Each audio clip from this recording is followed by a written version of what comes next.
இன்று நமக்கு ஆசிரியர் தகுதி தேர்வு தாள் 1 மற்றும் 2 எழுதுபவர்களுக்குரிய அறிவியல் பாடத்தில் வழிகாட்டுவதற்காக திருமதி கலைவாணி அவர்கள், பட்டதாரி ஆசிரியர், அரசு மேல்நிலைப்பள்ளி குருக்கத்தி அவர்கள் வருகை தந்துள்ளார்கள். அவர்களை வரவேற்று வகுப்பு இங்கே தொடங்குகிறது. நன்றி.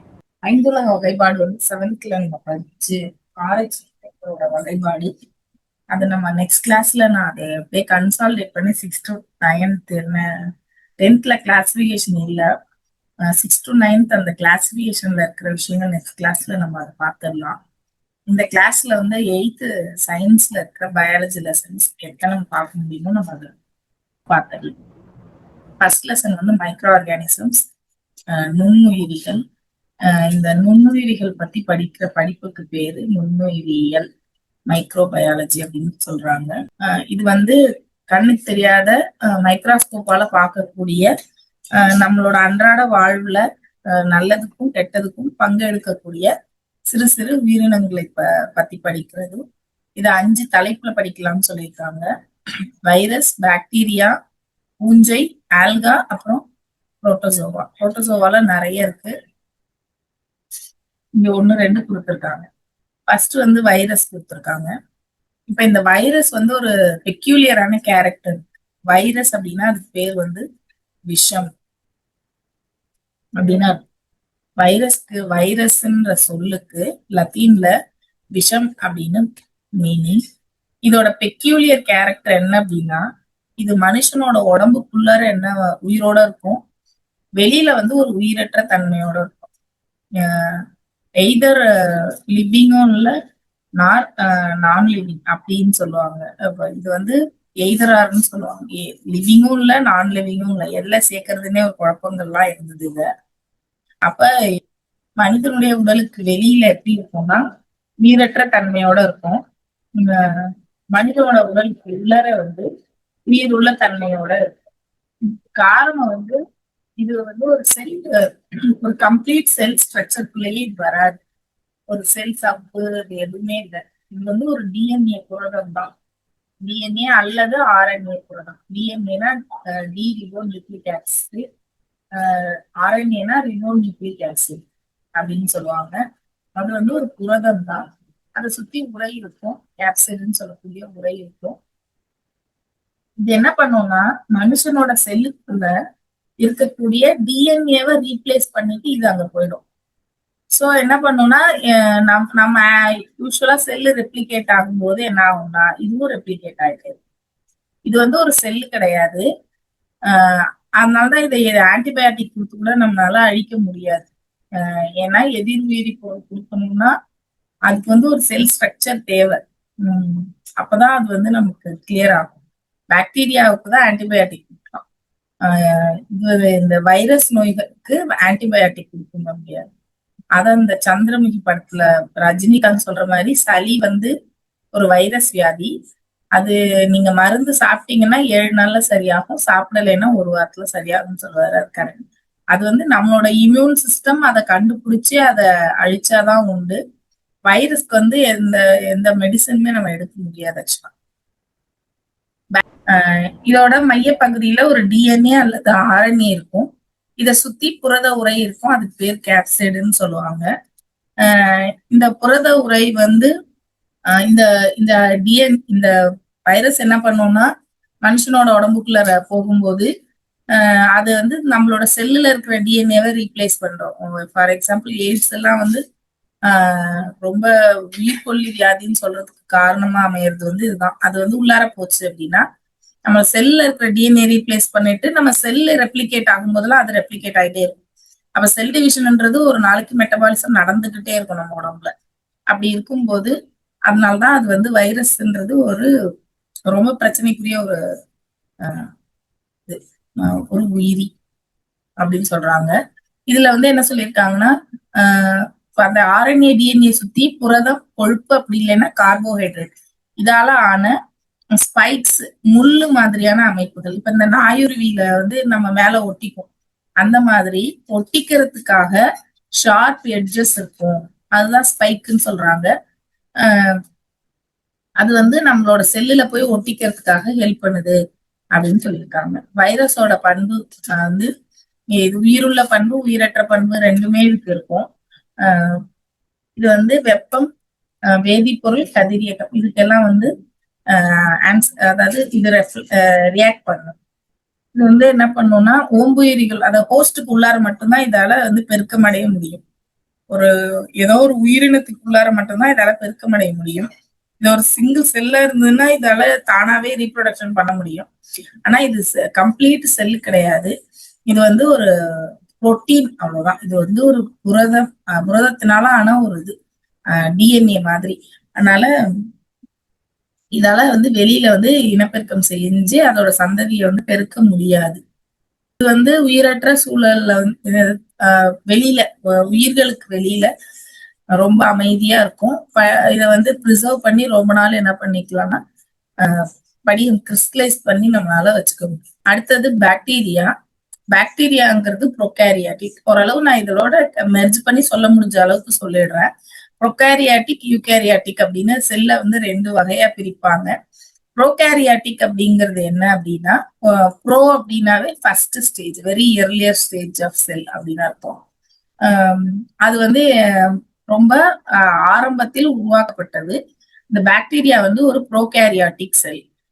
இதுல வந்து ப்ரோகாரியாட்டிக்கும் யூகேரியாட்டிக்கும் என்ன வித்தியாசம்னா, ப்ரோகாரியாட்டிக் செல்லுல செல்லுன்ற அமைப்பு இருக்குமே தவிர செல் மெம்பரேன் இருக்காது, உள்ளார செல் உறுப்புகள் இருக்காது. செல் நுண்ணுறுப்புகள்னு சொல்லக்கூடிய மைட்டோகாண்ட்ரியா, கோல்கை உறுப்புகள், அடுத்தது வந்து உட்கரு, இது மாதிரியான செல் நுண்ணுறுப்புகள் வந்து கம்ப்ளீட்டா கிளியரா இருக்காது. ஆனா இந்த யூகாரியாட்டிக் செல்ல பாத்தீங்கன்னா செல் மெம்பரேனும் இருக்கும். செல் மெம்பரேன்னா செல்லை சுற்றி செல் சுவரும் இருக்கும். At the same time cell நுண்ணுறுப்புகளுக்கும் மெம்பரேன் இருக்கும். இப்ப நமக்கு வந்து ஹார்ட்டுக்குன்னா பெரிகார்டியம், நுரையீரல்னா ஃபிளியூரா, மூளைனா மெனிஞ்சஸ்ன்னு சொல்லக்கூடிய ஒரு உறுப்புக்கும் ஒரு பாதுகாப்பு உரை இருக்கும். அந்த மாதிரி இந்த யூகாரியாட்டிக் செல்லுல பாத்தீங்கன்னா செல் நுண்ணுறுப்புகளுக்கும் என்னன்னா வெல் டிஃபைன்டு இன்டர்னல் ஆர்கன்ஸ் இருக்கும். அதுக்கு மெம்பரைன்ஸும் இருக்கும். அதாவது அதை சுற்றி உரைகளும் இருக்கும். அப்படி இருந்ததுன்னா அது பேர் யூகாரியாட்டிக். ஆனா பாக்டீரியா வந்து ஒரு ப்ரோகாரியாட்டிக், எவல்யூஷனோட வெரி வெரி ஃபர்ஸ்ட் ஸ்டேஜ்ல இருக்கக்கூடிய ஒரு உயிரினம். இது வந்து மொனிரா அப்படிங்கிற, நான் ஏற்கனவே சொன்ன மாதிரி 5 உலக வகைப்பாட்டுல இது மொனிரா அப்படிங்கக்கூடிய வகைக்கு கீழே, மொனிரான்னு ஃபர்ஸ்ட் கிங்டம் அதுதான். அந்த கிங்டத்துக்கு கீழே வந்து இதை வச்சிருக்காங்க. பாக்டீரியாவை பத்தி படிக்கிறது பாக்டீரியாலஜி. இதோட சைஸ் வந்து 1 மைக்ரோமீட்டர்ல இருந்து 5 மைக்ரோமீட்டர் வரைக்கும் இருக்கும். இதை வந்து 2 வகையா பிரிக்கிறாங்க. காற்று சுவாச பாக்டீரியா, இன்னொன்னு காற்றில்லா சுவாச பாக்டீரியா. காற்று சுவாச பாக்டீரியானா அது சுவாசிக்கிறதுக்கு ஆக்சிஜன் தேவை. காற்றில்லா சுவாச பாக்டீரியாவுக்கு ஆக்சிஜன் தேவை கிடையாது, ஆனா நைட்ரஜன் தேவை. இந்த காற்றில்லா சுவாச பாக்டீரியா சுவாசிக்கிறது தான் என்ன அப்படின்னா ஃபெர்மெண்டேஷன், அப்படி இல்லைன்னா நொதித்தல் அப்படின்னு நம்ம சொல்றோம். இது என்ன பண்ணோம்னா ஃபுட் ப்ரிப்பரேஷன்ல வந்து இது வந்து ஒரு தற்சார்பு முறையில வாழக்கூடியது. இது வந்து என்ன, உணவு தயாரிக்கிறதுக்கு என்ன பண்ணா நைட்ரஜனை வந்து பயன்படுத்திக்கிட்டு சைமேஸ்ன்னு ஒரு நொதி இதுக்குள்ள இருக்கும். அதை பயன்படுத்தி இது வந்து உணவு தயாரிச்சு அந்த ப்ராசஸ்க்கு பேர் தான் நொதித்தல் அப்படின்னு சொல்றோம். இது அன்றாட வாழ்ல மாவு புளிக்கிறது, ரொட்டி மாவு புளிக்க வைக்கிறது, இந்த மாதிரியான நிறைய விஷயங்கள். பியர் தயாரிக்கிறதுக்கு வந்து பார்லி அரிசி என்ன பண்ணுவாங்கன்னா இந்த ஈஸ்ட் போட்டு நொதிக்க வச்சு அதுல இருந்துதான் ஆல்கஹால் வந்து சைமேஸ் இன்வெர்டேஸ்ல 2 நொதி இருக்கும். அதுல இருந்துதான் அவங்க வந்து அந்த இது ஆல்கஹால் தயாரிப்பாங்க. அடுத்தது இதோட அமைப்பு. இதுக்கு வந்து செல் சுவர் இருக்கும். ஆனா செல்குள்ளார இருக்கக்கூடிய நியூக்ளியஸ்க்கோ இல்ல வந்து செல் நுண்ணுறுப்புகளுக்கோ எந்த முறையும் இருக்காது. அந்த உட்கரு வந்து கிளியரான உட்கரு இருக்காது. ஆனா அதோட உட்கருவுக்கு நியூக்ளியாய்டுன்னு பேர். அதுக்குள்ள இருக்கிற அந்த நியூக்ளியஸ்க்கு பேர் வந்து நியூக்ளியாய்டு அப்படின்னு சொல்றாங்க. இதுக்கு உட்கரு சவ்வு கிடையாது. சைட்டோபிளாசத்துல வந்து குரோமோசோம்ஸ் வந்து இங்க கிடையாது, இல்ல குரோமாட்டின் வலைப்பின்னலும் கிடையாது. இதோட டிஎன்ஏ வந்து இதோட ஜெனரேஷன் எப்படி வந்து பெருகுது அப்படின்னா பிளாஸ்மிட்னு சொல்லக்கூடிய அதாவது குரோமோசோம் கிடையாது, பட் குரோமோசோம் மாதிரியான ஒரு அமைப்பு தான் இந்த பிளாஸ்மிட் அப்படின்னு சொல்லக்கூடியது. இது குரோமோசோமல் டிஎன்ஏ அப்படின்னு சொல்றாங்க. இதுல புரத சேர்க்கை வந்து 70S ரைபோசோம்ஸ்னால நடக்குது அப்படின்னு சொல்லியிருக்காங்க. அடுத்தது இதுல வந்து செல் நுண்ணுறுப்புகள் எதுவும் கிடையாது. இது வந்து கசையிழையினால, பிளாஜெல்லான்னு சொல்லக்கூடிய கசையிழையினால என்ன பண்ணுதுன்னா இடப்பெயர்ச்சி செய்யும். இதோட வடிவத்தை பொறுத்து இதை வகைப்படுத்துறாங்க 4 வகை. ஃபர்ஸ்ட் பேசிலை. பேசிலைன்றது வந்து உருளை வடிவம் கொண்டது. கோல்னா அவங்க எந்த கோல் சொல்லியிருக்காங்கன்னா கம்பு குச்சி மாதிரி சொல்லியிருக்காங்க, அதான் கோல்னு சொல்லிருக்காங்க. இங்க கோலம் இல்லை, இது கோல். கோல்ன்றது வந்து உருளை தான், நம்ம உருண்டையா இருக்கும், கம்பு குச்சி மாதிரி நீட்டா இருக்கும். அடுத்தது ஸ்பைரில்லா. இது பேரே ஸ்பைரல். ஸ்பைரில்லான்னா சுருள் வடிவம் இருக்கும். அதுக்கு கோல் வடிவத்துக்கு எடுத்துக்காட்டு பேசிலஸ் ஆந்த்ராசிஸ், ஆந்த்ராக்ஸ் நோயை ஏற்படுத்தக்கூடிய பாக்டீரியா. ஸ்பைரில்லா அப்படின்னா ஹெலிகோபாக்டர் பைலோரின்னு ஒரு அதுக்கும் எக்ஸாம்பிள் கொடுத்துருக்காங்க. காக்கை அப்படின்னா கோல வடிவம் தான், பந்து வடிவம். இது வந்து ஒண்ணு சேர்ந்து இருக்கலாம், இல்ல தனித்தனியா இருக்கலாம், சங்கிலி வடிவுல இருக்கலாம். ஒரு 2 சேர்ந்து இருந்ததுன்னா அது பேரு டிப்ளோகாக்கஸ். சங்கிலி வடிவத்துல இருந்ததுன்னா ஸ்ட்ரெப்டோகாக்கஸ். கொத்து கொத்தா இருந்துச்சு அப்படின்னா ஸ்டஃபைலோகாக்கஸ். நல்லா ஞாபகம் வச்சுக்கோங்க. பேரா 2 சேர்ந்ததுன்னா டை, அதனாலதான் அது டிப்ளோகாக்கஸ். சங்கிலி வடியில இருந்ததுன்னா ஸ்ட்ரெப்டோகாக்கஸ்.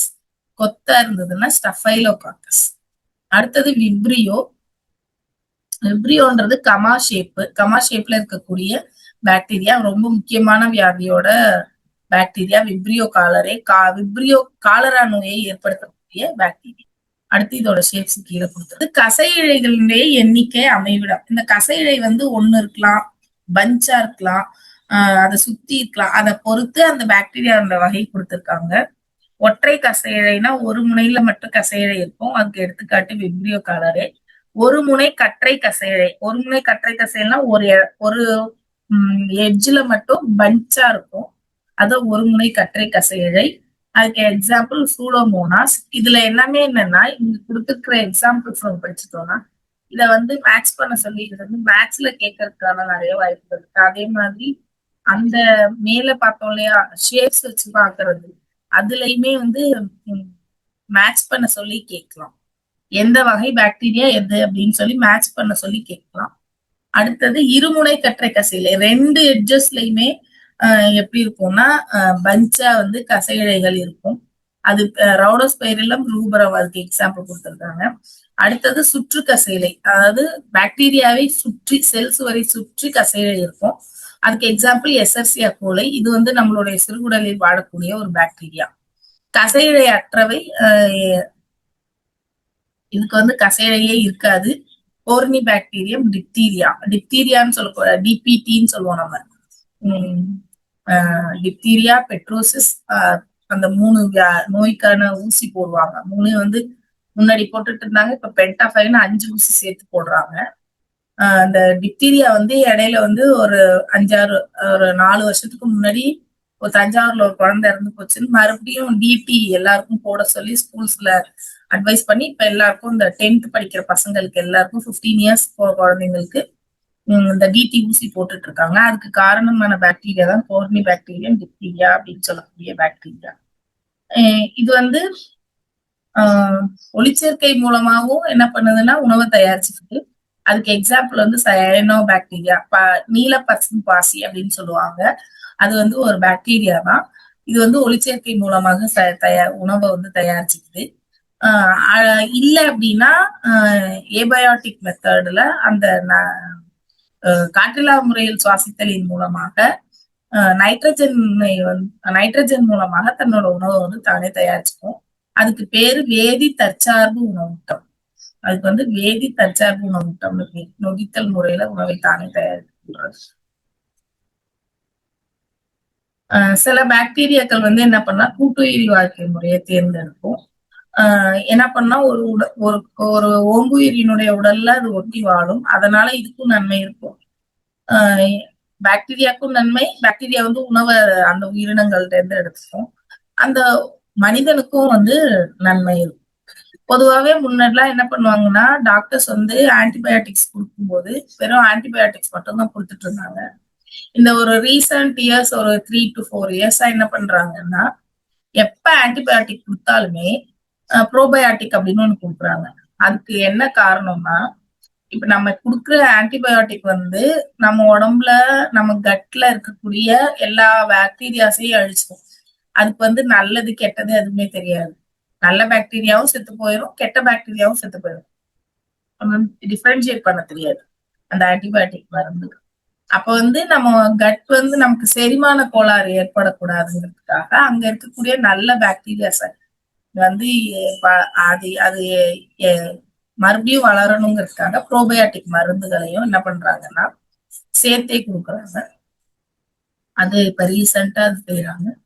அடுத்தது இது இனப்பெருக்கம் வந்து இருசம பிளவுன்னு சொல்லுவாங்க அந்த முறை, இல்லைன்னா பலவாக பிளத்தல், பலசம பிளவு அப்படின்னு சொல்லுவாங்க. அடுத்தது பூஞ்சை. பூஞ்சை வந்து ஒரு யூகாரியாட்டிக் உயிரினம். நான் ஏற்கனவே சொன்ன மாதிரி யூகாரியாட்டிக்ன்றது நல்ல well defined internal organs with மெம்பரேன்ஸோட இருக்கக்கூடிய ஒரு செல்லு தான் என்ன அப்படின்னா யூகாரியாட்டிக் செல்லு. பூஞ்சை வந்து ஒரு யூகாரியாட்டிக் செல்லு. இதுல வந்து என்ன கிடையாதுன்னா பச்சையம் கிடையாது. இது வந்து ஒரு சாப்ரோஃபைட் மாதிரி. சாப்ரோஃபைட்னா இது மட்குண்ணின்னு சொல்லுவாங்க. இது வந்து ஒரு பொருள் வந்து வளர ஆரம்பிக்கும், ஸ்போர்கள் மூலமா இனப்பெருக்கம் செய்யும். ஆனா இதுக்கு வந்து என்ன கிடையாதுன்னா பச்சையம் கிடையாது. ஆனா இது ஒரு தாவர வகைதான். எங்க லைட் இல்லையோ அங்க இது வந்து வளரும். ஒளியற்ற சூழல்ல இது வந்து வளரும். அடுத்தது இதுல வந்து ஒரு செல் பல செல்னு இருக்கு. இதுல ஒரு செல் உயிரி அதுக்கு எடுத்துக்காட்டி ஈஸ்ட். பல செல் உயிரி நிறைய இருக்கு. பென்சிலியம், நம்ம சாப்பிடக்கூடிய காளான்கள் எல்லாமே இந்த வகையை சார்ந்ததுதான். பூஜையை பத்தி படிக்கிறதுக்கு பேரு மைக்காலஜி அப்படின்னு. அடுத்தது இதுல 70,000 சிற்றினங்கள் இருக்கு அப்படின்னு சொல்லியிருக்காங்க. அடுத்தது பூஞ்சைகளுடைய செல் அமைப்பு. இது வந்து காற்றில் தன்னிச்சையாக இருக்கக்கூடிய ஒரு செல் உயிரினத்தை பத்தி கொடுத்து ஈஸ்ட்னு கொடுத்திருக்காங்க. ஈஸ்ட் வந்து வளிமண்டலத்தில் தன்னிச்சையாக வாழக்கூடிய ஒரு பாக்டீரியா. இது எங்க எல்லாம் சர்க்கரை இருக்கோ அங்க எல்லாம் வளரும். சாதம் வந்து வச்சுட்டீங்கன்னா, திறந்து வச்சுட்டீங்கன்னா வளரும். அடுத்தது வந்து எங்கெல்லாம் சுகர்னா அது குளுக்கோஸா தான் இருக்கணும்னு அவசியம் இல்லை, ஜீனி தான் போட்டுக்கணும் அவசியம் இல்லை. கார்போஹைட்ரேட்ஸ், சுகர் இந்த சென்ஸ் கார்போஹைட்ரேட் எங்க எல்லாம் இருக்கோ, ஏன்னா கார்போஹைட்ரேட்டுங்கிறதும் ஒரு வகையான சாக்ரைட், ஒரு சர்க்கரை வகையை சார்ந்தது தான். அதனாலதான் சுகர் இருக்கிறவங்கள டாக்டர்ஸ் வந்து கார்போஹைட்ரேட்டை குறைக்க சொல்றதுக்காக தான் சாதத்தை குறைச்சு சாப்பிட சொல்லுவாங்க. So சர்க்கரைங்கிறது carbohydrate. கார்போஹைட்ரேட் எங்க எல்லாம் இருக்கோ அங்கெல்லாம் வந்து இது வளரும். இது வந்து முட்டை வடிவமுடைய செல்கள். இதுக்கு செல் சுவர் இருக்கு, உட்கருவும் இருக்கு. இதோட சைட்டோபிளாசம் வந்து துகள் போன்ற அமைப்பை உடையது.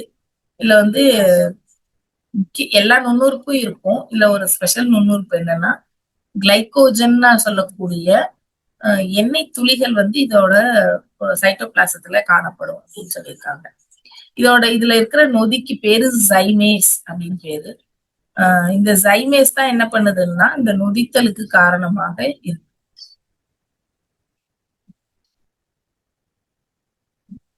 அடுத்து வந்து இதுல முக்கியமானது வந்து எந்த முறையில எது இனப்பெருக்கம் பண்ணுதுன்னு கேட்பாங்க. நம்ம பாக்டீரியாவை பார்த்தோம். அது இனப்பெருக்கம் வந்து எது வழியில பண்ணுதுன்னா இருசம பிளத்தல் முறையில பார்த்தோம். இப்ப பூஞ்சை பார்க்கும்போது மொட்டு விடுதல். அப்ப ஈஸ்ட் அப்படின்னு கொடுத்து மொட்டு, அதையுமே வந்து இந்த மேட்ச் த ஃபாலோயிங்ல கேட்கறது. எனக்கு தெரிஞ்சு பயாலஜில நிறைய மேட்ச் த ஃபாலோயிங் கேட்கறதுக்கான நிறைய சான்சஸ் இருக்கு. அடுத்தது ஆல்கா.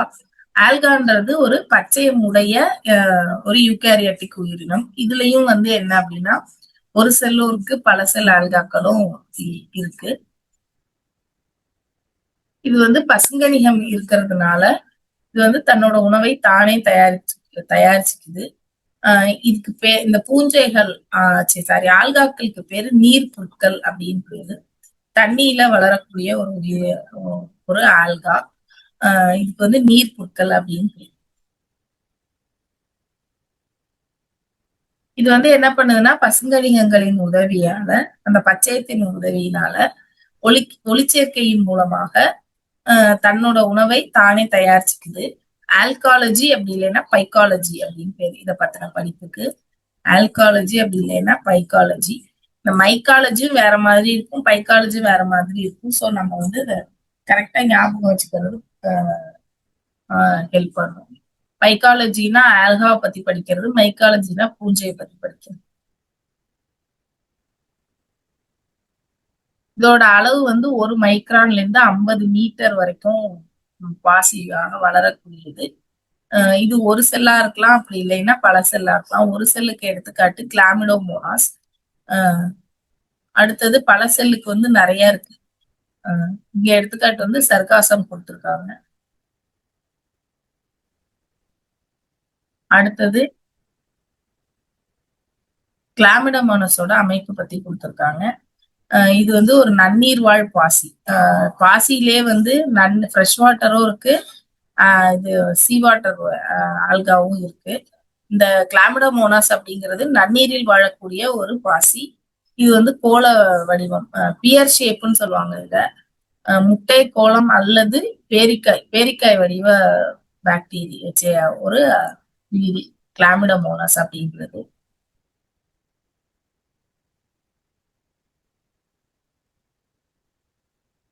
இது வந்து முன்பகுதி வந்து குறுகி காணப்படும், இந்த படத்தை பார்த்தா தெரியும். பின்பகுதி வந்து அகன்று காணப்படும். இதுல இருக்கிறதுலயே ரொம்ப ஸ்பெஷலானது என்ன அப்படின்னா, அதோட இந்த கசையிலை வந்து 2 கசையிலை இருக்கும் இருக்கு.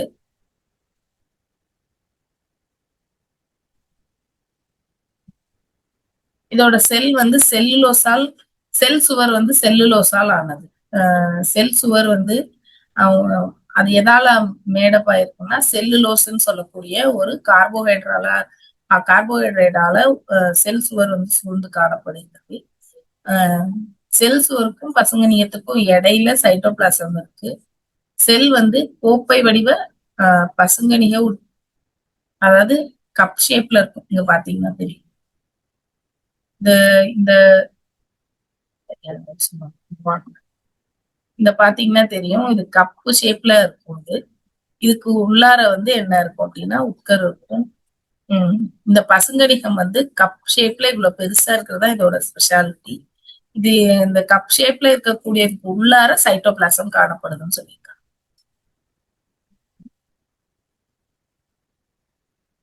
இப்ப உட்கரு இருக்கு.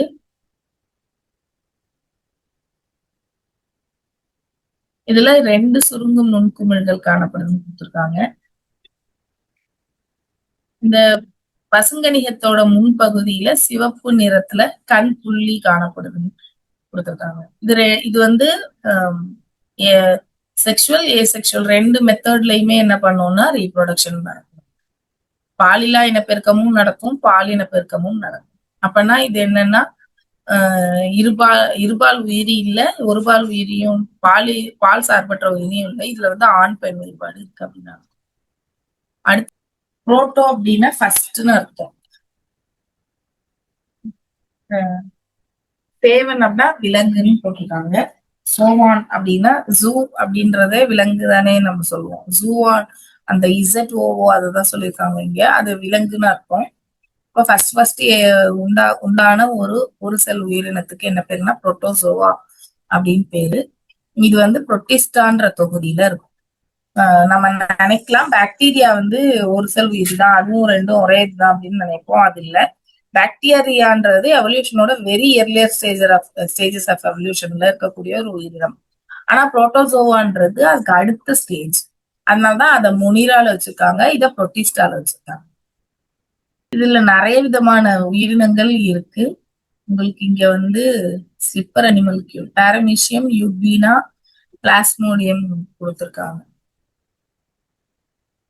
இந்த பாரமீசியத்தை சுத்தி இருக்கக்கூடிய சின்ன சின்ன இதுக்கு பேர் வந்து ஸ்லிப்பர் அனிமல் கியூல் அப்படின்னு. செருப்பு மாதிரி இருக்கும் இதை பார்த்தோம்னா, அதனால அது பேர் ஸ்லிப்பர் அனிமல் கியூல்னு சொல்லுவாங்க. இதை சுத்தி இருக்கக்கூடிய அந்த சின்ன சின்ன இதுக்கு பேரு கசை இழைகள் அப்படின்னு, சிலியான் பேரு. பெருசா இருந்தா பிளாஜெல்லா, சின்னதா இருந்ததுன்னா குறு இழை, அப்படி இல்லைன்னா சிலியா அப்படின்னு பேரு. சிலியேட். அடுத்தது புரோட்டோசோவா வந்து எத்தனை வகைன்னு கொடுத்துருக்காங்க. சிலியேட்டா. சிலியேட்டானா அதோட மோஷன், அதோட இடப்பெயர்ச்சி எப்படி நடக்குது, சிலியாக்கள் மூலமாக நடந்தா அது பேர் சிலியேட்டா. அதான் இந்த இருக்கு இல்லையா, பேரமிஷியத்தை சுத்தி இருக்க குட்டி குட்டி குட்டி பேரு வந்து சிலியான்னு பேரு.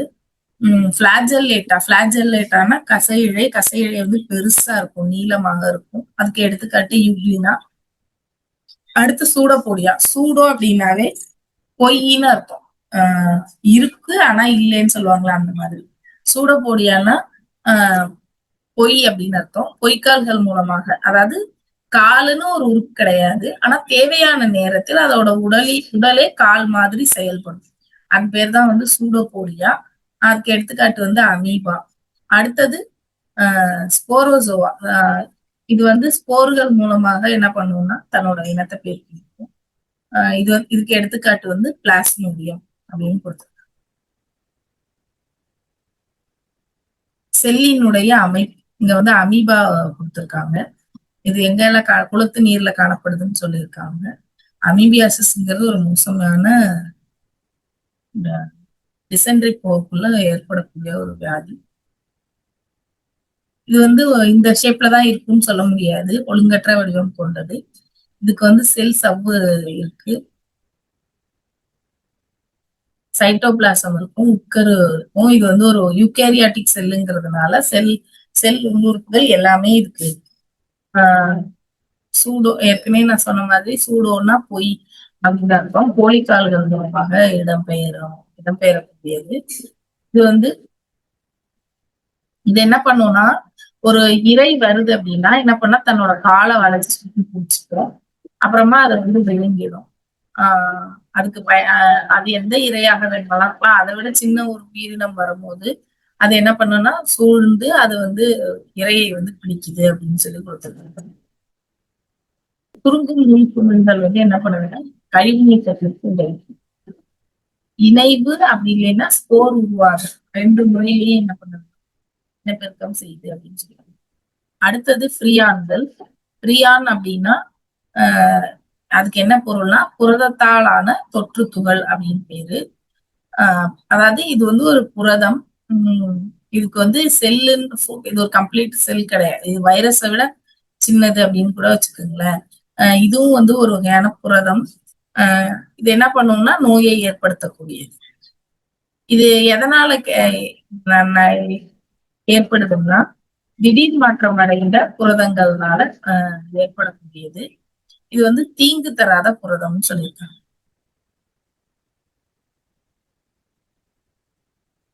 இது எதை பாதிக்கும் அப்படின்னா மூளையினுடைய நரம்பு திசுக்கள், மூளையினுடைய அமைப்பு வந்து இது பாதிக்கும், நோய்களையும் ஏற்படுத்துன்னு சொல்லியிருக்காங்க. அதுக்கு எடுத்துக்காட்டு குயிட்ஸ் பெல்ட் ஜேக்கப் நோய்.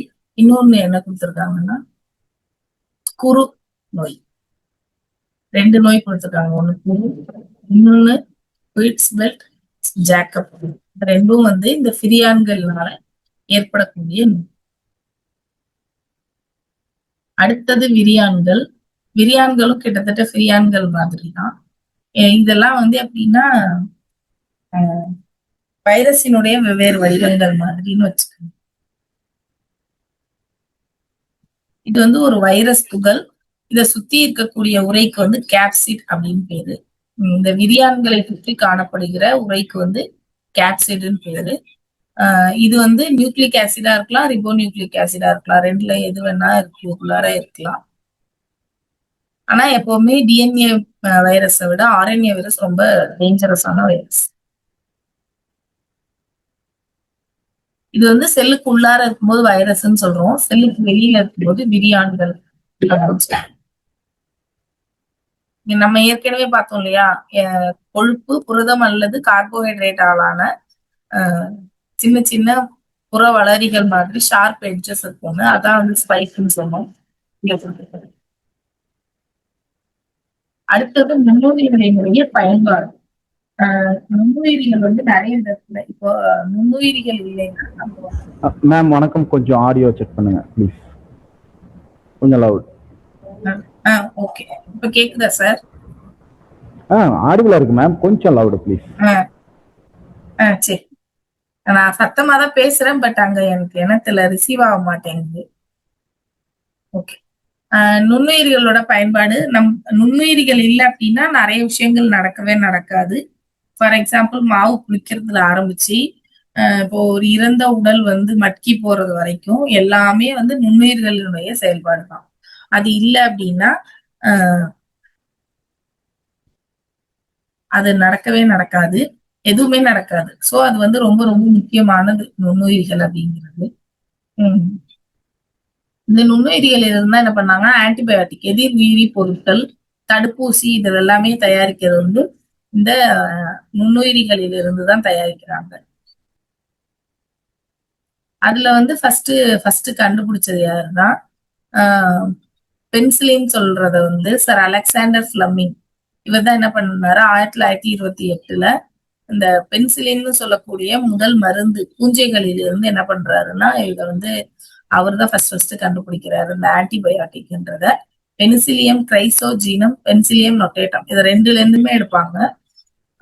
அலெக்சாண்டர் பிளமிங் என்றவர் தான் முதல் எதிர் உயிர் கொல்லி ஆன்டிபயோட்டிக். அதாவது உடம்புல ஒரு கிருமி இருக்கும், அதுக்கு பதிலா நம்ம என்ன பண்றோம், வெளியில இருந்து ஒரு கிருமியை உள்ளார அனுப்பும். அதுதான் வந்து இந்த எதிர் உயிரி கொல்லி.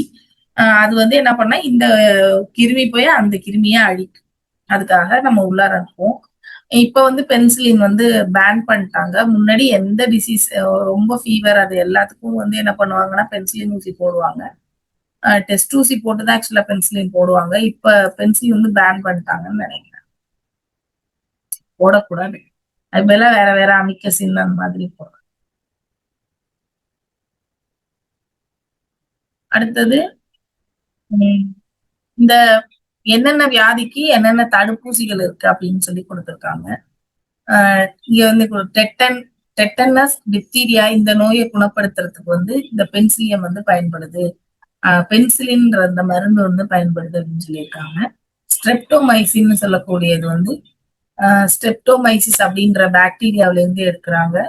இது நிறைய வகையான பாக்டீரியா தொற்றுக்கு சிகிச்சை அளிக்க பயன்படுது. எடுத்துக்காட்டு வந்து பிளேக் நோய். ஸ்ட்ரெப்டோமைசின் அப்படிங்கிறது ஸ்ட்ரெப்டோமைசிஸ் சொல்லக்கூடிய ஒரு பாக்டீரியால இருந்து எடுக்கிறாங்க. இது ரெண்டும் ரொம்ப முக்கியம். அடுத்து அது எதுக்கு பயன்படுதுன்னா பிளேக் நோயை கட்டுப்படுத்துறதுக்கு பயன்படுது. அடுத்தது தடுப்பூசிகள். தடுப்பூசிகள் வந்து நிறைய வகை இருக்கு. முதல் தடுப்பூசியை கண்டுபிடிச்சது யாருன்னா பெரியம்மைக்கு வந்து எட்வர்ட் ஜென்னர்ன்றவர் தான் வந்து கண்டுபிடிக்கிறாரு. இந்த வேக்சினேஷன் அப்படிங்கிற வார்த்தை வந்து எட்வர்ட் ஜென்னர் தான் ஃபர்ஸ்ட் உருவாக்குறாரு. இந்த இதுல என்னன்னா கண்ட்ரோல்டு, அதாவது இறந்த வீரியம் குறைக்கப்பட்ட உயிரினங்களை, கிருமிகளை என்ன பண்றதுன்னா நம்மளோட உடம்புக்குள்ளார அனுப்புறது. அதனாலதான் வந்து தடுப்பூசி போட்டதும் ஜுரம் வர்றதுக்கு காரணம் வந்து என்னன்னா, நம்மளோட WBC என்ன பண்ணும், புதுசா யாரோ உள்ளார வந்துட்டாங்க அப்படின்னு சொல்லி அதோட ஸ்ட்ரக்சரை ஞாபகம் வச்சுக்கும். அப்ப அதே மாதிரி நல்ல வீரியம் மிக்க ஒரு செல் வந்து உள்ளார வரும்போது அது வந்து அழிக்கும். அப்ப நம்ம வந்து என்ன பண்றோம்னா, இவன்லாம் நமக்கு ஆகாதவன் அப்படின்னு சொல்லி நம்ம முன்னாடியே ப்ரையாரா நம்மளோட இம்யூன் சிஸ்டம்க்கு அலர்ட் பண்றதுதான் வேக்சினேஷன்.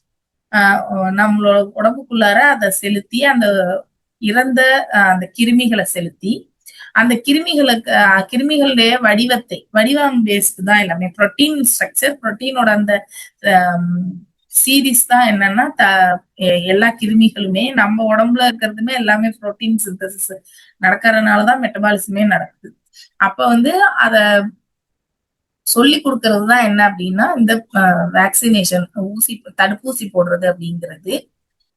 இத இத உள்ளார செலுத்தும் போது என்ன பண்ணா நம்மளோட இம்யூன் சிஸ்டம் வந்து இவங்க எல்லாம் தேவையில்லாதவங்க அப்படின்றத வந்து தெரிஞ்சு வச்சுக்கும். தெரிஞ்சு வச்சுட்டு அதுக்கு எதிர் பொருளை வந்து அது உருவாக்கும். அதான் ஆன்டிபாடிஸ்ன்னு சொல்லுவாங்க. அந்த கிருமிகளுக்கு அது என்ன பண்ணும்னா எதிரான ஒரு தாக்குதல் செய்யும். அதை அப்ப ப்ரொடியூஸ் ஆகக்கூடியதான் ஆன்டிபாடிஸ்ன்னு சொல்றோம். அப்ப இந்த கிருமிகள் வந்து நம்ம உண்மையாவே அந்த வியாதிக்குள்ள அந்த கிருமி உள்ளார வரும்போது அதை எதிர்த்து ஈஸியா போராடும். அதான் வந்து வேக்சினேஷனோட இப்ப நிறைய ஊசிகள் வந்து தடுப்பூசிகள் வந்து வந்துட்டு எல்லா மேக்சிமம் டிசீசஸ் ஈவன் பேண்டமிக்னு சொல்லக்கூடிய கொரோனாக்கு கூட என்ன பண்ணிட்டாங்கன்னா அஹ், இது கண்டுபிடிச்சிட்டாங்க. தடுப்பூசி வந்து கண்டுபிடிச்சிட்டாங்க. இந்த இது எம்எம்என்னு கொடுத்திருக்காங்க, அது தப்பு. மீசல்ஸ், மம்ஸ், ரூபெல்லா, எம்எம்ஆர் ஆக்சுவலா அந்த 3 நோய்க்கும் உள்ள ஒரே தடுப்பூசி அது. அடுத்து பிசிஜிங்கிறது குழந்தை பிறந்தவுடன் போடக்கூடிய தடுப்பூசி.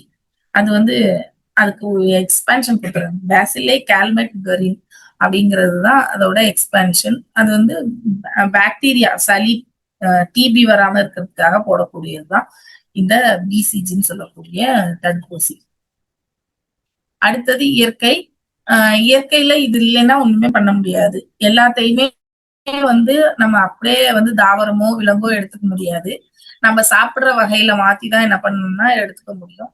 அப்ப இயற்கையில எல்லா பொருளையும் மட்க செய்து தாவரங்கள் இன்டேக் அது எடுத்துக்கக்கூடிய அளவுக்கு அதனோட மாலிகுலார் சைஸ் சின்னது பண்ணி அதை மட்க செய்து கொடுக்கறது தான் யாரோட வேலைன்னா இந்த நுண்ணுயிர்களினுடைய வேலை. அடுத்தது நைட்ரஜன் நிலைநிறுத்தம்.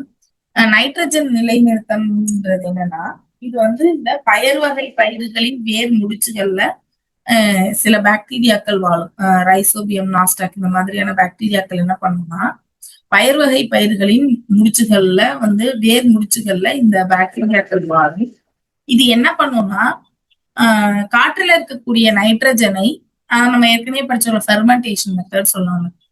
அந்த காற்றுல இருக்கக்கூடிய நைட்ரஜனை இது எடுத்துக்கிட்டு அதை நைட்ரேட்டா மாத்தி, இப்ப நைட்ரஜனை வந்து எவ்வளவு காத்துல இருந்தாலும் அது யூஸ் இல்லை தாவரத்தை பொறுத்த வரைக்கும். ஆக்சிஜனை வந்து டிஃப்யூஷன்லயும் CO2 டிஃப்யூஷன்லயும் எடுத்துக்கக்கூடிய தாவரம் வந்து நைட்ரஜனை டிஃப்யூஷன் மெத்தட்ல எடுத்துக்க அதனால முடியாது. அப்ப என்ன பண்ணும், அது வந்து நைட்ரேட்டா மாத்தினா அது வேர்ல இருந்து மட்டும்தான் அதை உறிஞ்சிக்க முடியும். அது வந்து இலைத்துளை வழியாக உள்ளார நைட்ரஜன் போறதுக்கான வாய்ப்பு கிடையாது.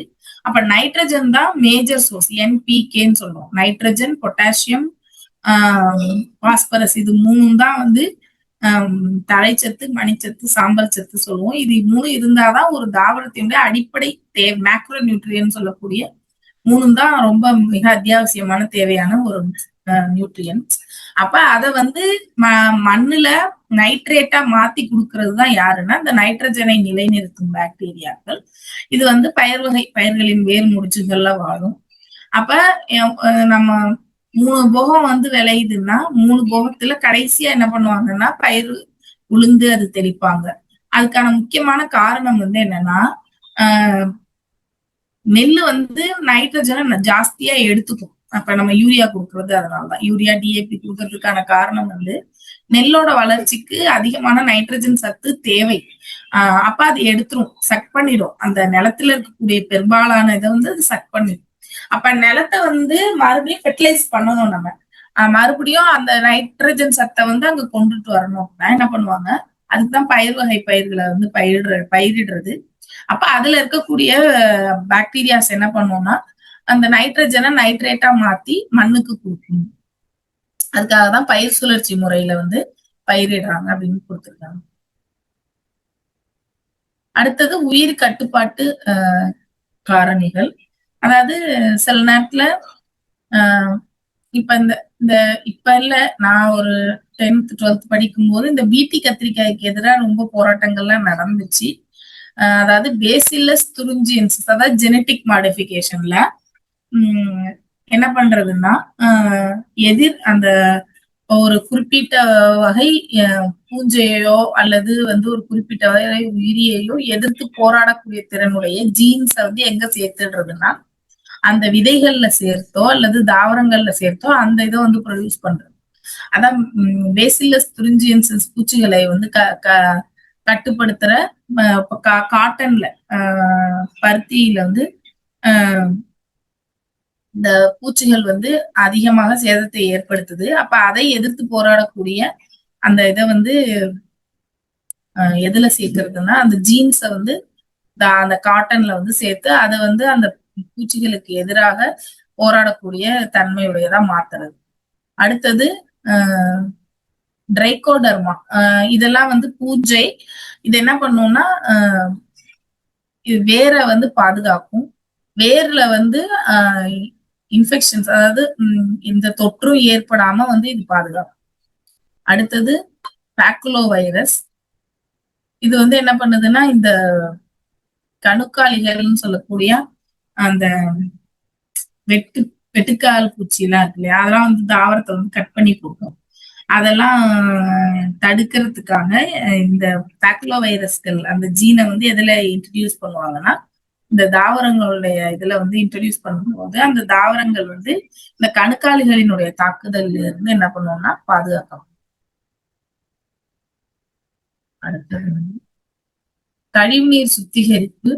சில விஷயம் இது என்ன பண்ணும் அப்படின்னா கழிவு நீரை வந்து அதுல இருக்கக்கூடிய கழிவு பொருட்களை சாப்பிடுறதன் மூலமாக, அதாவது கழிவு பொருட்கள் சாப்பிடுறோம்னா இதுக்கும் பேசிக் என்னன்னா நைட்ரஜனை அது எடுத்துக்குது. அப்ப அங்க இருக்கக்கூடிய நைட்ரஜன் வேஸ்ட வந்து என்ன பண்ணும்னா இது எடுத்துக்கும். இதை எடுத்துட்டு சாப்பிட்டுட்டு அந்த தண்ணியை வந்து சுத்தம் பண்ணும். அந்த தண்ணியை வந்து நைட்ரஜன் கழிவுகளை வந்து நீக்கும். அதுக்கு எக்ஸாம்பிள் வந்து நைட்ரோபாக்டர்.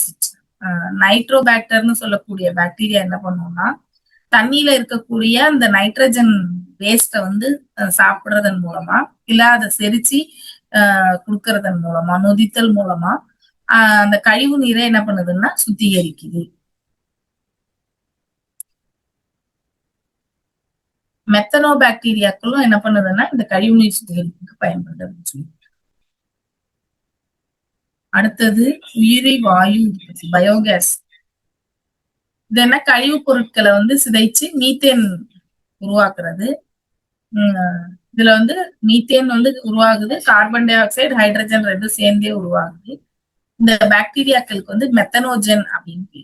இந்த உயிரி வாயு உற்பத்தியில பயன்படக்கூடிய பாக்டீரியாக்களுக்கு என்ன பேருனா மெத்தனோஜென்ஸ் அப்படி. ஏன்னா ஜென்னா உருவாக்குறது, மெத்தனோனா மீத்தேனை உருவாக்குறதுனால அதுக்கு பேரு மெத்தனோஜன் அப்படின்னு. அடுத்தது ஆல்கஹால் மற்றும் திராட்சை ரசம் தயார், அதாவது ஒயின்னு சொல்லக்கூடியது. இது வந்து ஈஸ்டின் மூலமாக தயாரிக்கிறாங்க. பார்லி அரிசியை நொதிக்க வைக்கிறதன் மூலமாக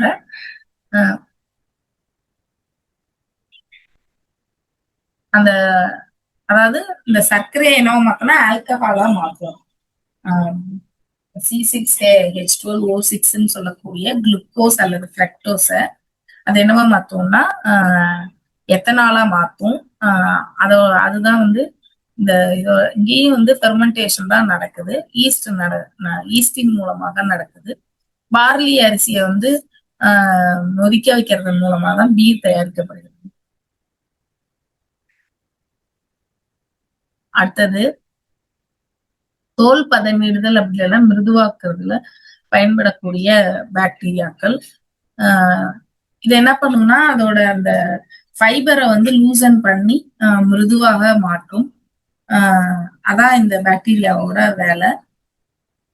அதுல இருந்து லினன்னு சொல்லக்கூடிய நூல் இலைகள் வந்து அந்த நார்களில் இருந்து தயாரிக்கப்படுகிறது. அதுக்கு எடுத்துக்காட்டு சூடோமோனாஸ் ஏரிஜினுசா அப்படின்னு சொல்லக்கூடிய பாக்டீரியா வந்து இந்த நார்களை மிருதுவாக்குறதுக்கு பயன்படுது. இப்ப தோல் வந்து காஞ்சா நமக்கு ஒரு மாதிரி கடினமா ஆயிடும். அது கடினமானத வந்து ப்ராசஸ் பண்ணி சாஃப்டா மாத்துறதுக்கு வந்து எது பயன்படுது அப்படின்னா தோல் தொழிற்சாலைகள்ல பாக்டீரியாக்கள் பயன்படுது. அடுத்தது அன்றாட வாழ்ல என்னென்ன பயன்படுதுன்னு கொடுத்துருக்காங்க. பேக்கரிங்கிறது வந்து இந்த ஈஸ்ட் இல்லைன்னா பேக்கரின்றது ஒண்ணு கிடையாது. ஸோ வந்து பேக்கரியில ரொட்டி, கேக் இதுக்கெல்லாம் தயாரிக்கிறதுக்கு அந்த மாவை புளிக்க வைக்கிறதுக்கு இந்த ஈஸ்ட் தான் வந்து பயன்படுது அப்படின்னு சொல்லி கொடுத்துருக்காங்க.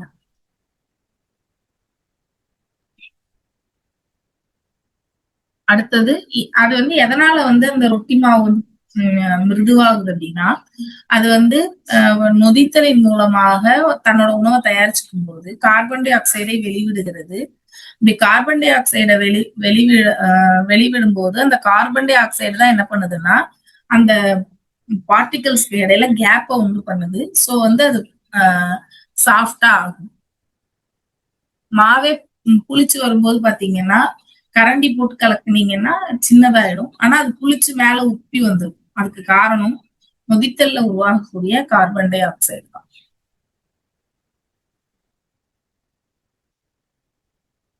அடுத்தது குளோரெல்லான்னு சொல்லக்கூடிய ஆல்காவை வந்து இதுல இந்த நொதித்தலுக்கு பயன்படுத்தும் போது மேலும் புரதச்சத்தும் கூடுது அப்படின்னு சொல்லியிருக்காங்க. அடுத்தது தயிர் மற்றும் பன்னீர் தயாரிப்பு. லாக்டோபேசில்லஸ்ன்ற பாக்டீரியத்தினால பால்ல இருக்கக்கூடிய லாக்டோஸ் வந்து லாக்டிக் அமிலமா மாறுது. அதனால பால் வந்து என்ன ஆகுதுன்னா கெட்டியாகுது. இதுல பயன்படக்கூடிய பாக்டீரியா பேர் வந்து லாக்டோபேசில்லஸ். அந்த பால்ல இருக்கக்கூடிய புரதம் வந்து லாக்டோஸ். அது என்னவா மாறுதுன்னா லாக்டிக் அமிலமா மாறுது. அதனால அது வந்து தயிர் வந்து கெட்டியாகுது அப்படின்னு சொல்லி. லாக்டிக் அமிலம் அப்படிங்கிறதுனால தயிர் வந்து புளிப்பு சுவையுடையதா மாறுது அப்படின்னு. இந்த தயிரை பதப்படுத்தும் போது இல்ல பாலையே வந்து திரிக்கும் போது என்ன கிடைக்கும்னா பன்னீர் வந்து நமக்கு கிடைக்கும். அடுத்து மனிதனுடைய குடல்ல வந்து நிறைய பாக்டீரியாஸ் வந்து வாழுது. அதுக்கு எக்ஸாம்பிள் வந்து லாக்டோபேசில்லஸ் அசிட்டோபிலஸ் அப்படின்னு சொல்லக்கூடிய பாக்டீரியா வந்து செரிமானத்துக்கு வந்து உதவியாக இருக்கு.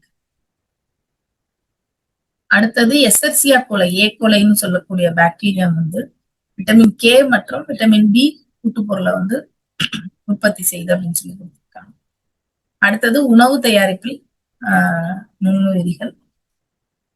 இப்ப நம்ம பார்த்தது எல்லாமே உணவு தயாரிப்புல பயன்படுத்துறதுதான். உணவு பதப்படுத்துதல்ல வந்து 2 வகையா உணவு வந்து பதப்படுத்துறாங்க. ஒண்ணு பாரம்பரிய மெத்தட்ஸ், ட்ரெடிஷ்னல் மெத்தட்ஸ், இன்னொன்னு மாடர்ன் மெத்தட்ஸ். இந்த பாரம்பரிய மெத்தட்ல வந்து ஊறுகாய் போடுறது இது எல்லாமே வந்து பாரம்பரிய மெத்தட்ல வரும். நொதித்தல், உறைய வைத்தல், கொதிக்க வைத்தல், இனிப்பிடுதல் இது வந்து பாரம்பரிய மெத்தடு. நொதித்தலுக்கு வந்து ஸ்டார்ச் சர்க்கரையை வந்து நொதித்தல் அப்ப ஆல்கஹாலா மாற்றுவது வந்து சத்து மிக்கதாகவும் சுவையுடையதாகவும் மாற்றுதுன்னு கொடுத்திருக்காங்க. அடுத்தது ஊற வைத்தல், வேதியியல் முறை, நொதித்தல் முறைன்னு 2 வகையில ஊற வைக்கிறாங்க. வேதியியல் முறையில வந்து நுண்ணுயிரிகள் அதாவது கிருமியை அழிக்கிற பொருள் இந்த ஒரு திரவத்துல வந்து உணவுப் பொருளை என்ன பண்றாங்கன்னா ஊற வைக்கிறது. அதுக்கு எக்ஸாம்பிள் வந்து இப்ப ஊறுகாய் போடுறோம் இல்லையா, வினிகர் ஆட் பண்ணுவாங்க, அதான் ஊற வைத்தல். நொதித்தல்ல வந்து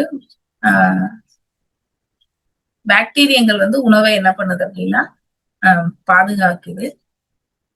அதான் இப்ப தயிரா மாத்துறது. எல்லாமே ஒரு குறிப்பிட்ட காலம் தான் என்னத்தை நம்ம பதப்படுத்தலாம். அடுத்தது கொதிக்க வைக்கிறது. திரவ நிறையில இருக்க இப்ப பால் வந்து வெளில வச்சீங்கன்னா வீணா போயிடும். அதே நம்ம காய்ச்சி வச்சோம் அப்படின்னா அது வீணா போகாது.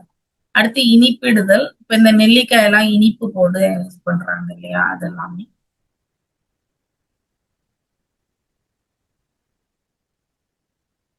அடுத்தது நவீன நுட்பம் பாஸ்டரைசேஷன் பதப்படுத்துதல்.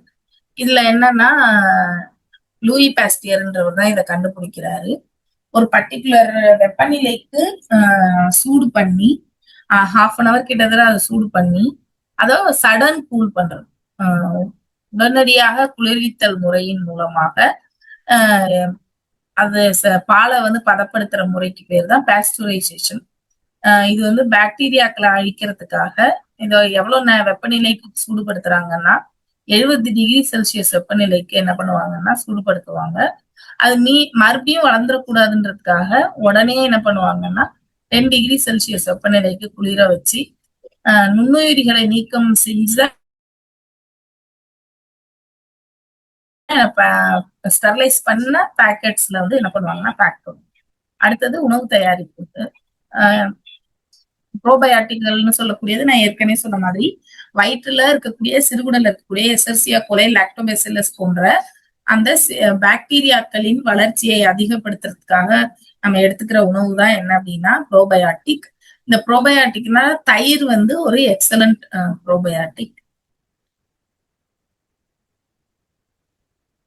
அதுக்கு எக்ஸாம்பிள் கொடுத்திருக்காங்க லாக்டோபேசில்லஸ் அசிட்டோபிலஸ், பைபிடோபாக்டீரியம், பைபிடம் அப்படிங்கிறது வந்து ரெண்டும் வந்து நம்மளுடைய குடலில் வாழக்கூடிய பாக்டீரியங்கள். இது எதெல்லாம் குறைக்குது அப்படின்னா புற்றுநோய் வர்றத குறைக்குது. அடுத்தது வந்து நம்ம குடல் வந்து கொலஸ்ட்ரால உறிஞ்சிக்கிறத குறைக்குது. அடுத்தது நோய் எதிர்ப்பாற்றலை வந்து அதிகப்படுத்துது. வயிற்று இப்ப வந்து கிருமிகள் இருந்தா என்ன நடக்கும்னா செரிக்காத உணவு அப்ப வந்து மோஷன் வந்து லூஸ் மோஷன், டயரியா போகும். அதை வந்து தடுக்குது. அதனாலதான் முன்னாடி லூஸ் மோஷன் எல்லாம் போனா உடனே வந்து என்ன பண்ணுவாங்கன்னா தயிர் கொடுப்பாங்க. அதுக்கு என்ன காரணம்னா நம்மளுடைய வயிற்றுல இருக்கக்கூடிய அந்த ப்ரோபயாட்டிக்கை வந்து அதிகப்படுத்துறதுக்காக தான் கொடுக்கும். அடுத்தது இதனால நோய்கள் வருமானா கண்டிப்பா வந்து நுண்ணுயிர்கள்னால நோய்கள் வந்து இருக்கும். ரெண்டுமே ஒரு காயினுக்கு ரெண்டு சைடுன்ற மாரி நுண்ணுயிர்கள்னால நிறைய ஆபத்தும் இருக்கு. எந்த அளவுக்கு பயன் இருக்கோ அதே அளவுக்கு ஆபத்தும். ஃபர்ஸ்ட் நோய் என்ன கொடுத்துருக்காங்கன்னா சிட்ரஸ் கேன்சர். இது வந்து என்னன்னா சிட்ரஸ்னா எலுமிச்சம்பழத்துல வரக்கூடிய கேன்சர் மாதிரியான ஒரு நோய். இதை ஏற்படுத்தக்கூடியது சாந்தோமோனாஸ் அக்சனோபோடிஸ்ன்னு சொல்லக்கூடிய ஒரு பாக்டீரியா. இதுல வந்து எது பாக்டீரியல் டிசீஸ், எது வந்து ஃபங்கல் டிசீஸ், எது வந்து வைரல் டிசீஸ்ன்னு கேட்கறதுக்கான வாய்ப்புகள் இருக்கு. அதை கொஞ்சம் கரெக்டா பாத்துக்கோங்க. எந்த வியாதி எதனால ஏற்படுது அப்படின்றத பாத்துக்கோங்க. அதுக்கான காரணிகளை பாத்துக்கோங்க. அடுத்தது உருளைக்கிழங்குல ஏற்படக்கூடிய ஃபிளைட் நோய். இதுக்கு காரணம் வந்து பைட்டோபைத்தோரா இன்பெஸ்டன்ஸ் அப்படின்னு சொல்லக்கூடிய ஒரு வகையான பூஞ்சை. இது என்ன ஏற்படும்னா உருளைக்கிழங்கு கட் பண்ணும்போது பார்த்தோம்னா உள்ளார கருப்பு கருப்பா ரவுண்ட் ரவுண்டா இருக்கும். அந்த மாதிரியான அந்த நோயை ஏற்படுத்துறது வந்து இந்த ஃபிளைட் நோய் அப்படின்னு சொல்றோம். இது வந்து இந்த நெல்லிலேயும் இந்த ஃபிளைட் நோய்ன்றது ஏற்படும். இந்த பூஜை கொல்லியை பயன்படுத்தி நம்ம வந்து என்ன பண்ணலாம்னா கட்டுப்படுத்தலாம். அடுத்தது தீங்கு தரக்கூடிய நோய்கள் பத்தி தான் இப்ப நம்ம பார்த்துட்டு இருக்கோம். நுண்ணுயிரிகள் பற்றி தாவரங்கள்ல உண்டாகக்கூடிய நோய்கள், விலங்குகள்ல உண்டாகக்கூடிய நோய்கள்.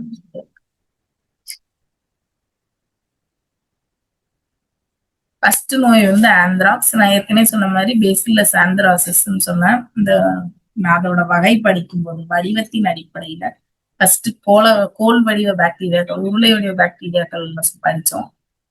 அதனால ஏற்படக்கூடியதுதான் ஆந்த்ராக்ஸ். இது எதனால பரவுதுன்னா உணவின் மூலமா பரவுது. மண்ணு சுத்தமா இல்லைன்னா அதனால பரவுது. இது என்ன, இது வந்து எதன் மூலமா தடுக்கலாம்னா தடுப்பூசியின் மூலமாக தடுக்க முடியும். அடுத்தது வாய் மற்றும் கால் குழம்பு நோய் ஆப்டோ வைரஸ்ன்னு சொல்லக்கூடியது ஏற்படுத்துது.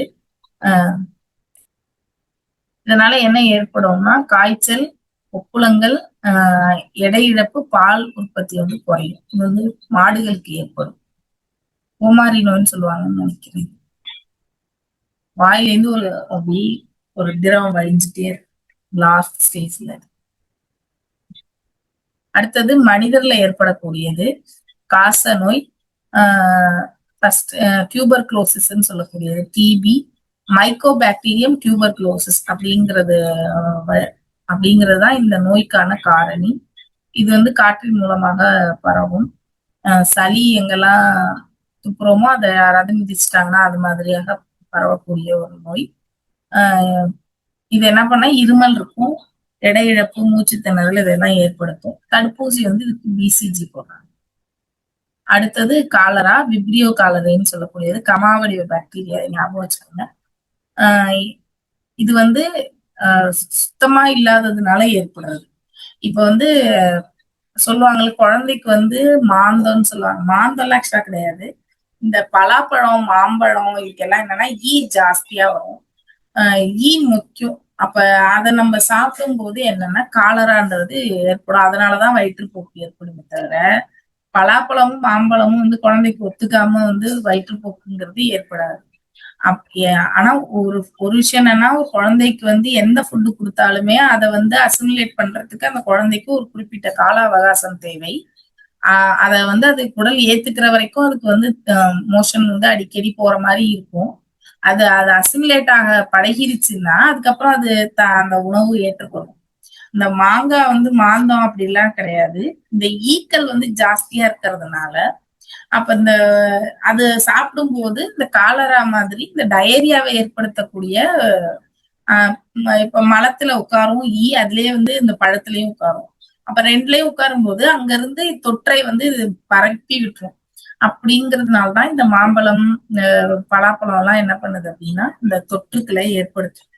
மத்தபடி மாம்பழமும் பலாப்பழமும் கெடுதல் இல்லை. அதை கழுவிட்டு நல்லா சாப்பிட்டோம்னா அது ஒரு பிரச்சனையை ஏற்படுத்தாது. அடுத்தது சாதாரண சளி. இது வந்து ஒரு வைரஸ் வியாதி, இன்ஃபுளுவன்சா. இதுக்கு இது மருந்தே கிடையாது ஆக்சுவலா. அவ்வளவுதான். அடுத்தது ரேபிஸ், ராப்டோ விரிடி அப்படின்னு சொல்லக்கூடிய ஒரு வைரஸ் நோய் ரேபிஸ் அப்படிங்கிறது. இது எதனால ஏற்படுதுன்னா எலி கடிக்கிறது, அடுத்து வந்து நாய் கடிக்கிறது, இந்த மாதிரியான விலங்குகள் கடிக்கிறதுனால ஏற்படக்கூடியது. ஏன்னா விலங்குகள்ல தான் அது ஹோஸ்ட். ரேபிஸ் இந்த வைரஸ் ராப்டோ விரிடிங்கிறது வந்து விலங்குகள் தான் அதோட ஹோஸ்ட். ஸோ அங்க வளர்றதுனால அந்த நோய் வந்து அது கடிக்கும் போது நமக்கு வரும். ஃபர்ஸ்ட் என்ன பண்ணணும்னா நாயோ ஏதோ கடிச்சிருச்சுன்னா நல்லா ஃபாஸ்டா ஓடக்கூடிய தண்ணீர்ல டேப்ல காலையோ எங்க கடிச்சிச்சோ அந்த இடத்த காட்டணும். அப்ப வந்து அந்த இது கொஞ்சம் நமக்கு அந்த ஆபத்துலாம் உடனே வந்து தடுப்பூசி போடணும். அடுத்தது அமீபிக் சீதபேதி. இந்த அமீபிக் சீதபேதிங்கிறது வந்து என்டமீபா ஹிஸ்டாலிட்டிகா, அதாவது அமீபாவினால் ஏற்படக்கூடிய ஒரு நோய். இதுவுமே எதனால ஏற்படுதுன்னா சுத்தமின்மை காரணமா தான் ஏற்படுது. உணவு, நீர் இதெல்லாம் வந்து ஈக்கள் முக்கியம் போது அது வந்து இந்த அமீபாவை கொண்டு வந்து அங்க இன்ட்ரடியூஸ் பண்ணிடும். அதை சாப்பிடும்போது நமக்கு வந்து வியாதி வரும். அடுத்தது மலேரியா. மலேரியா வந்து பிளாஸ்மோடியம்னு பிளாஸ்மோடியம் வைவாக்ஸ்ன்னு பேரு. பிளாஸ்மோடியத்திலே நிறைய ஸ்பீஷிஸ் இருக்கு. அதுல வந்து மிக முக்கியமான வகை வந்து பிளாஸ்மோடியம் மலேரியே அப்படின்னு ஒண்ணு இருக்கு, வைவாக்ஸ்ன்னு இருக்கு. அதுதான் என்ன பண்ணுதுன்னா இந்த இதை ஏற்படுத்துது, மலேரியா காய்ச்சலை வந்து ஏற்படுத்துது. இது வந்து கொசுக்களினால் பரவக்கூடிய நோய். இதை பரப்புறது வந்து பெண் அனாஃபிலஸ் கொசு. அடுத்து வந்து இதுக்கு மருந்து வந்து குயினைன் மருந்துகள் வந்து எடுத்துக்கிறாங்க. இது சின்கோனா மரத்துல இருந்து தயாரிக்கிறாங்கன்னு